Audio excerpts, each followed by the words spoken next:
ওই ছবিতে আমি ফার্স্ট কনসেপ্ট করি, আমার টুইন বেবি ছিল। ওই আইটেম সংটা করতে গিয়ে আমার একটা সন্তান মানে টুইন বেবির থেকে একটা বেবি আমার নষ্ট হয়ে যায়। আমি একটু ওই যে স্টেজ থেকে একটু নিচে আমি জাম্প করেছিলাম, ওই জামের কারণে।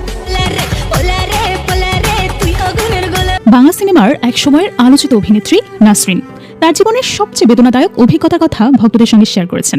অভিনয়ের প্রয়োজনে আইটেম গানের নাচ করতে গিয়ে তিনি গর্ভের সন্তানও হারিয়েছেন। এরপরে আমি বলেছি যে সোর্সটা আমাকে দিয়েছিল, আল্লাহ আমাকে দিয়েছিল, আমার ভুলের কারণে আমি রাখতে পারিনি। নাসরিন জানান, তিনি যখন টুইন বেবি নিয়ে গর্ভবতী ছিলেন তখন অর্থের প্রয়োজনে ফুল অ্যান্ড ফাইনাল সিনেমার একটি আইটেম গানে নাচার অফার পান। আগে থেকেই ডান্সার হিসেবে পরিচিত নাসরিন সেই সময়েও নাচের শুটিংয়ে রাজি হয়ে যান। শুটিং চলাকালীন একটা দৃশ্যে উঁচু থেকে লাফ দেওয়ার পর হঠাৎই অসুস্থ হয়ে পড়েন। তাকে দ্রুত হসপিটালে নিয়ে যাওয়া হয়। ডক্টর পরীক্ষা করে জানান টুইন বেবির একটি নষ্ট হয়ে গেছে। নাসরিন সেই মুহূর্তের কথা স্মরণ করে বলেন, আমি অনেক কেঁদেছিলাম। আমি মনে করি এটা আল্লাহর তরফ থেকে আমার পাপের শাস্তি। অশ্লীল দৃশ্য ও আইটেম গানে অভিনয় করার কারণেই এই ক্ষতি হয়েছে। ভেবেছি যে এটা আমাকে আল্লাহ একটা শাস্তি দিয়েছে। ক্যারিয়ারের শুরুতে নায়িকা হিসেবে সম্ভাবনা থাকলেও শেষের দিকে তিনি বেশ আইটেম গানে কাজ করেছেন।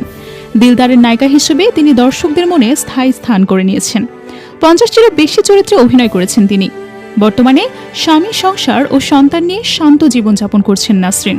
তবে সেই দিনের স্মৃতি তিনি কখনো ভুলতে পারেন না বলে জানিয়েছেন। নাসরিনের এই খোলামেলা বক্তব্য সিনেমা অঙ্গনের নারী অভিনেত্রীদের কর্মপরিবেশ ও ব্যক্তিগত জীবনের ঝুঁকি নিয়ে নতুন করে আলোচনা তুলেছে। ভিউয়ার্স, বিষয়টি নিয়ে আপনার মূল্যবান মতামত জানাতে ভুলবেন না। ধন্যবাদ সঙ্গে থাকার জন্য।